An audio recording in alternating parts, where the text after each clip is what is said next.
In 2016, a research was conducted by PayScale to compare the salary of men and women. The result was that on average, women would make 80 cents to a man's dollar. This means that men make 20% more cash than women just because of their gender. As you probably already know, sexism is one of the biggest problems today. It's that we are in a society so advanced, so modern, an issue like sexism still exists.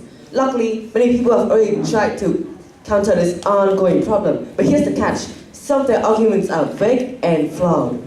So, what is sexism, and more importantly, why does it exist? Well, sexism is the unfairness somebody experiences for being who they are via their gender. For you to better understand this dilemma, India is a good example. It's a place where husbands can sexually harass their wives without responsibility and consequences.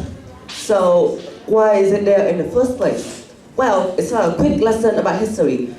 Back when our ancestors were still alive, the only role for women was to clean and care, while men get to hunt, teach, and be in the government. Although this problem has declined, it hasn't fully disappeared like many people said. It has persisted throughout history, starting from our ancestors and carrying on through us. So, why do we claim their arguments are flawed?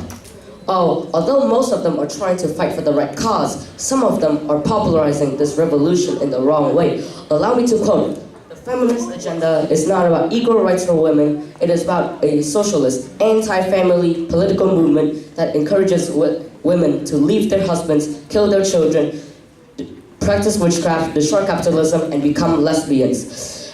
Pat Robertson famously said this in the 90s, which unfortunately still rings as correct in many people's ears. Why is that so? It's because some extreme feminists think that women are better than men and should receive even more rights than men. They slowly turn from making attacks on sexism into making attacks on men via their behavior on public or on social media. They call making a joke harassment, like the Zana Joshi incident, calling out men for sexual harassment. When he just made a joke about his weight, they also make generalizations about men, like all men rape and harass them.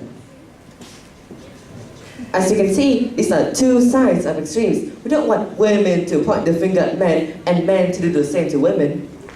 So, how can we solve this problem? Well, instead of thinking one gender is better than another, why don't we get just as many rights as others? I mean, we're all humans, right? So isn't it illogical that one is treated worse than another just because of who they are or what they are? Personally, we think that everybody should be treated the same. Everybody should have to pay for their actions. Everybody should be paid equally based on their diligence and contribution. And everybody should be able to cancel work based on the situation, like childbirth or medical leave. Although this dilemma still exists, it has greatly improved throughout the years. Nowadays, women can vote, they are treated much more fairly, and now they get much more respect than they do compared to the past. Now, they become directors, influencers, business people, and even presidents, rather than staying at home to clean and cook dinner. In a nutshell, we have to say that although this problem has improved, it hasn't fully disappeared, and we think that with enough effort, if we tackle this problem correctly, we can end this controversy for good. We are Phan Tay Viet and Phan Miet Minh from 787, and we hope to see you again. Thank you for listening equally, ladies and gentlemen.